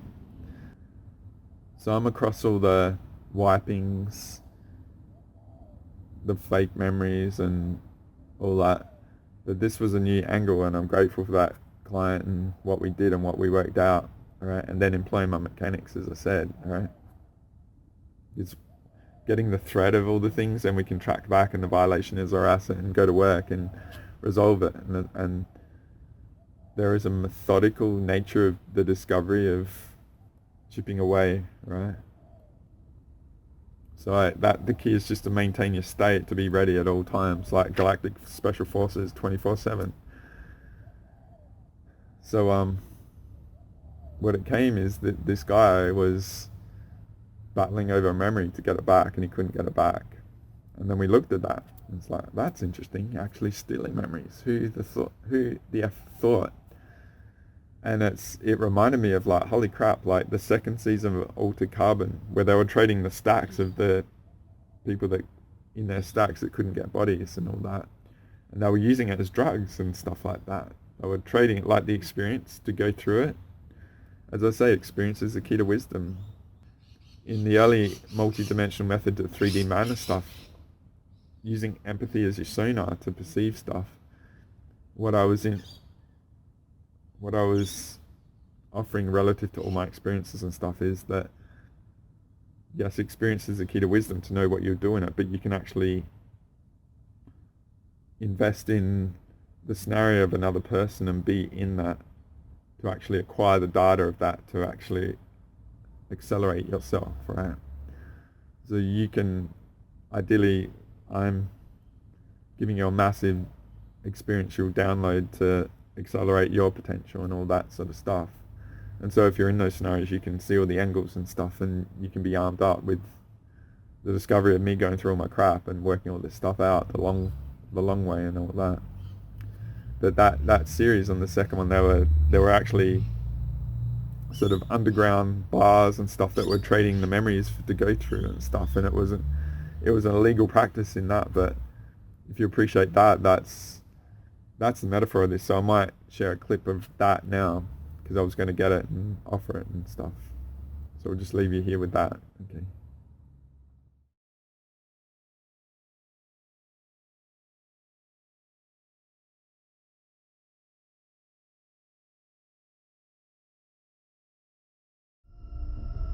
Nothing is sacred. Every gift we've been given,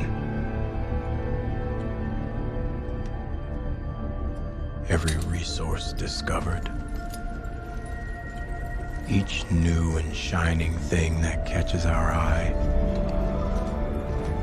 we pollute, disrespect, violate. We tell ourselves this is progress, selling each other the fruits of our destruction, sparing no thought to what we lose or leave behind churning in our wake.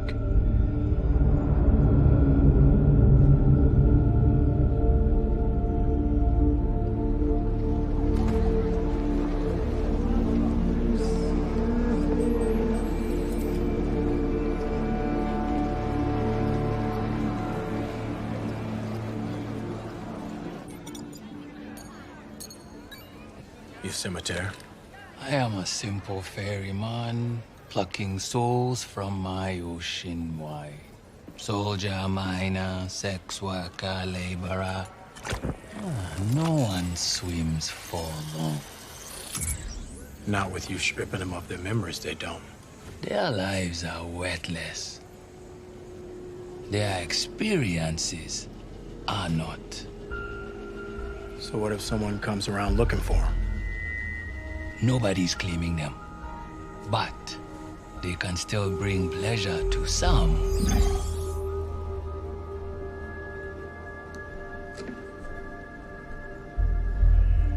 So, what pleasure do you seek?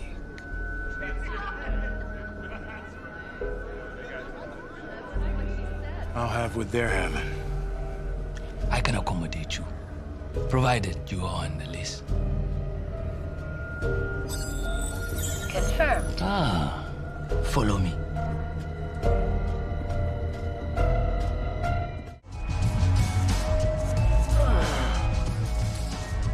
Holy shit. The way he screamed. Told ya. I forgot what real fear felt like. No rush quite like it, right?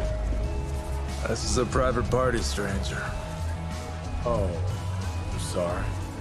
Seemed like your friend could use a chaser. Share, but... Oh, Hiroki, relax. Just a fellow mudraker.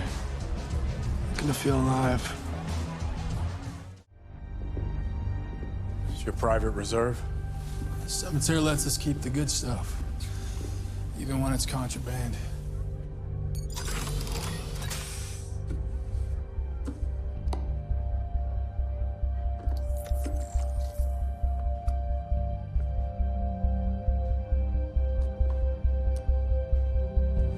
Here.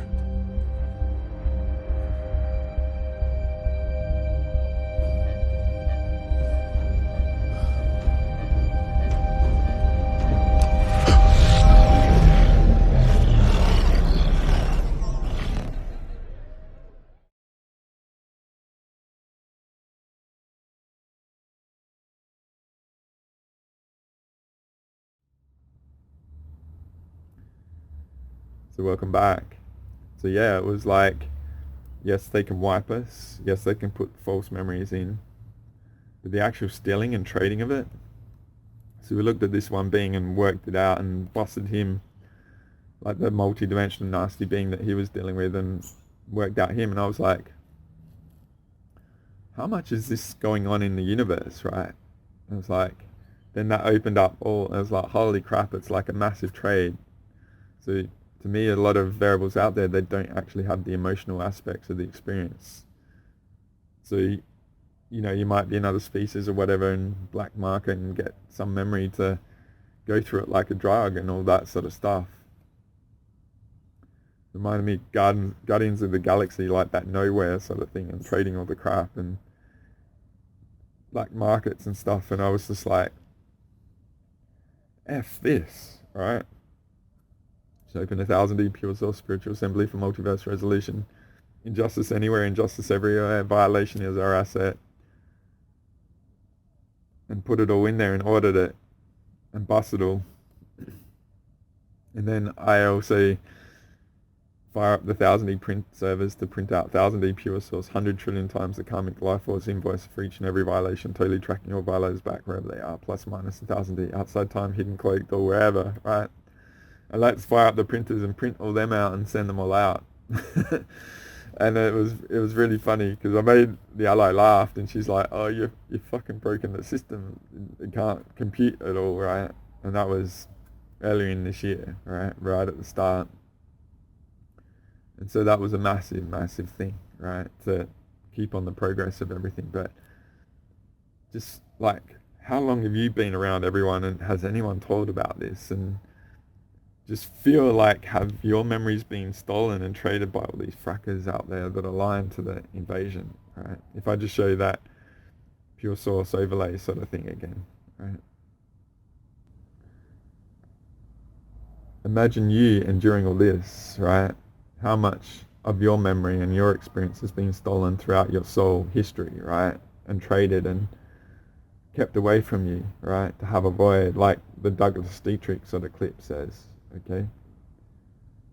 How unfair it's been, right? But how epic you are for still being here and enduring, right? So just, if you've been through this, why don't you just feel, I'm going to engage my 1000D Pure Source Spiritual Assembly for Multiverse Resolution Authority, and I call back all stolen, lost, harvested memories right now, and I'm going to embody them all because they are mine. I am the authority of them all, and I call them all back with that authority, with the consequence of what Andre stated, once and for all.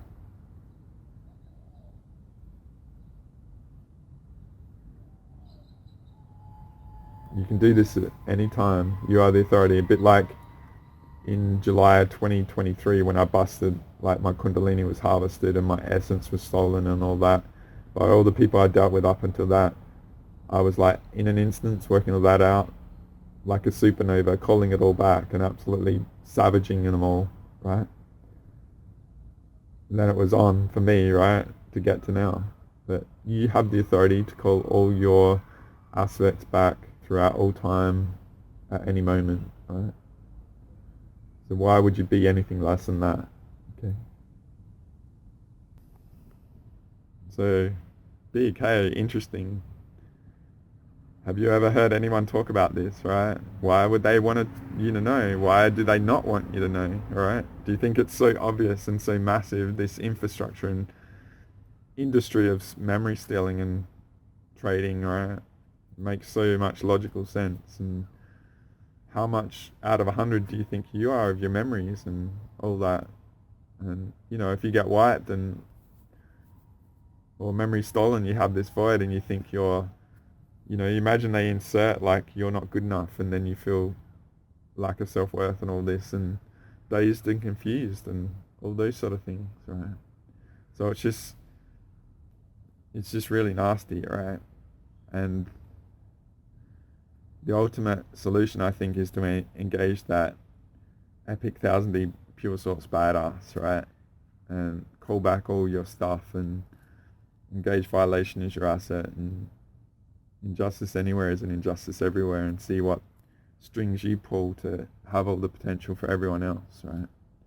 So I said also one of the things we did, this was last week, is shout out to them as well. Like, I helped someone get back from being really messed up in a couple of days, and they were thorough and stuff, and once I got them going, like, I took them out for a run and we looked at me, and what I do is I get people to employ their technology relative to me, but I feel what the solution is and I can feel if they're off and all that sort of stuff. So when I get people to play, it's like, let's see what happens and feel the impact.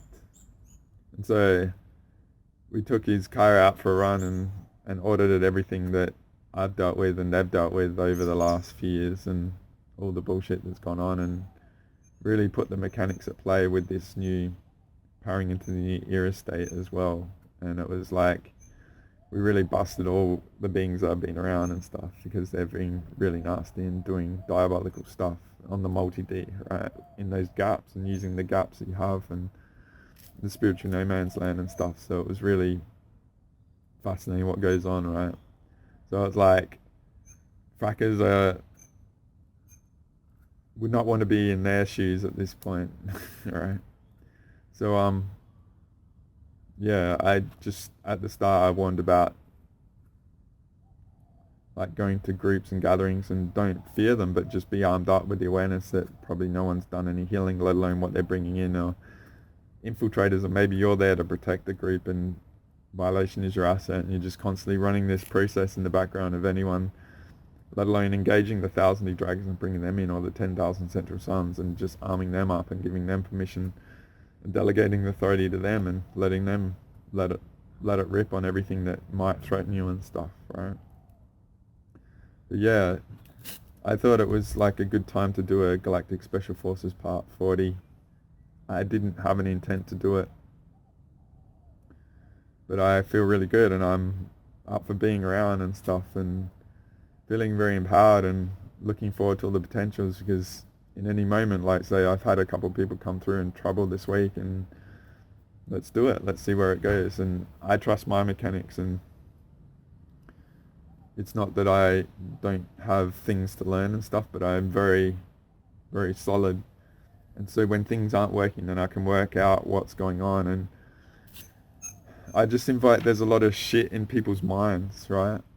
You might believe stuff, or you might be, it might be how it is, and it has been for a long time, but you can have stuff in your spine messing with your mind, and it's in there and stuff. And a lot of what I'm trying to get at is that mind shit that you're actually working with, and you think you're clear of it and stuff, and so it might take you down paths that are set up for failure and all this sort of stuff. Or you might have lack of self-belief, or inferiority complexes, and all those things are used against you when you have infinite potential. And they just might be ceilings, but they might get you to strategize and do negative paths, a bit like I might show that image, right?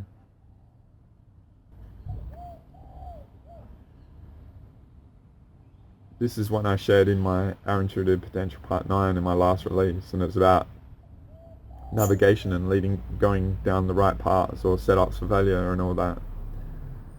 So I would offer that this stuff probably is at play in that scenario, right?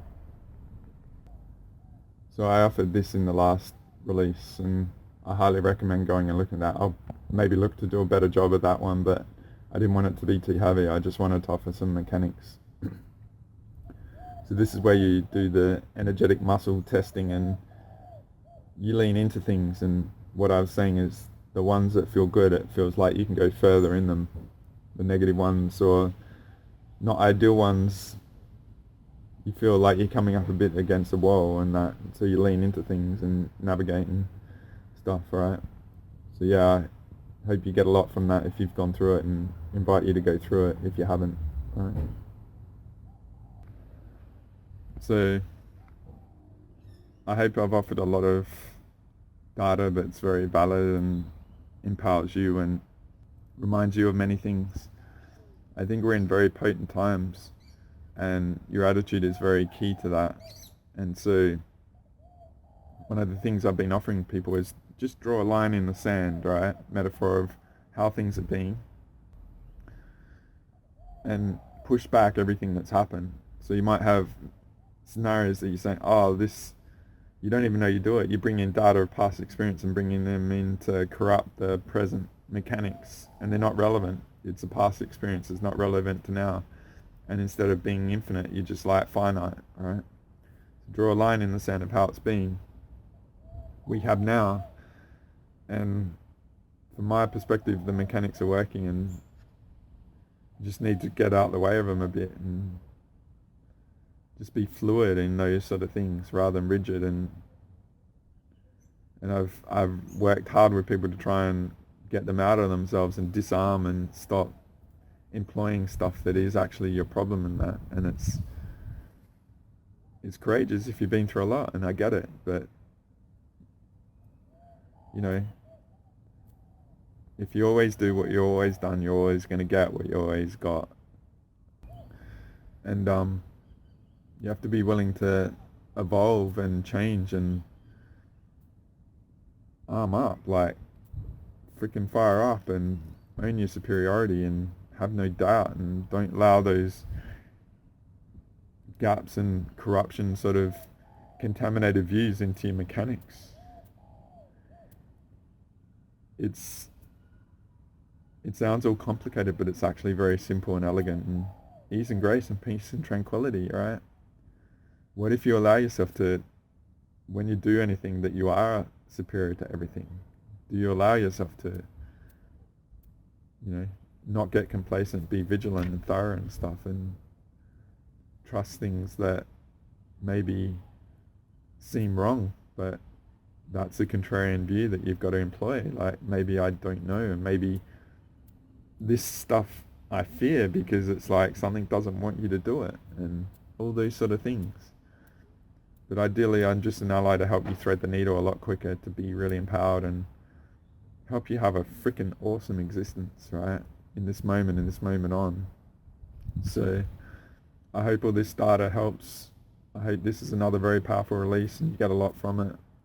I hope this helps you engage certain stuff and get stuff back and see things how they potentially are, which aren't pleasant. But then with that foundation of data, then we can go forward, and it helps you shed what you need to shed or let go what you need to let go and power on in to be all you can be, to be an ally for us all, to overcome everything that's unfolding and yet to be, right? So I hope this empowers you. I hope you get a lot from it. I'll leave you here, right? Thanks for being here. I hope you get into all the other releases I've done in the last couple months. And until next time, guys, thanks a lot. Thanks for all your enduring. Thanks for seeking me out if you do. And I look forward to you if you do in the future and stuff. And let's see where we go, right? All the best. Lots of love. And bye for now. You epic being. Okay.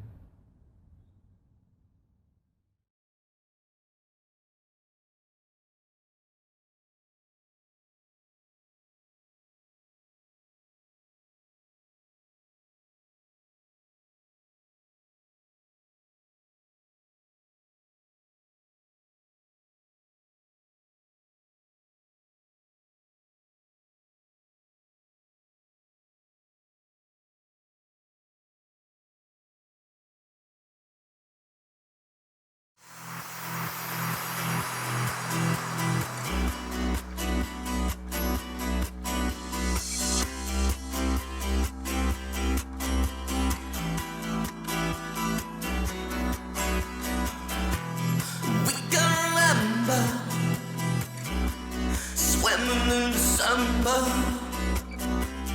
heading for the city lights. 975, we sharing each other, nearer than farther. The scent of the lemon drips from your eyes. We are the people that rule the world. What's running in every boy and girl? All rejoicing in the world. Take me now. We can drive. We live in adventure.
John Lilly once put it this way: there are no limits at all to the human mind whatsoever, except those we impose on ourselves because of our beliefs. And those limits are also beliefs to be transcended. And that's a view that suggests that the possibilities of human transformation are virtually infinite. And we have no way of knowing the outer horizon of what it means to be human.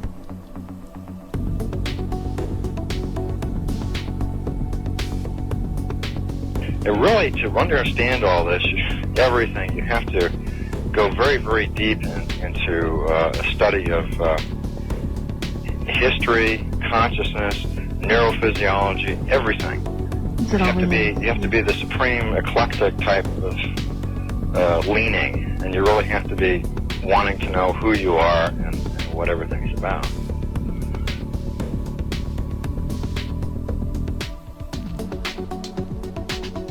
And the thing that you'll find when you go to sacred sites, if you're very humble about it, is that you are on a personal journey, and the sacred site will respond to you in a way that is appropriate only to you. The information is always what you are searching for. And it's the intent you give that energy that defines whether it is used for right action or not. And it is inside these sacred spaces that you will be reminded that you are a god, that you are a bright star. So what you're trying to do is move through the course without ricocheting off walls or creating karma. You're trying to slide through things smoothly. How do you do that? It's called flowing. There's a technique that you can do that will allow you to touch some part of your inner being that has more knowledge than your conscious state does.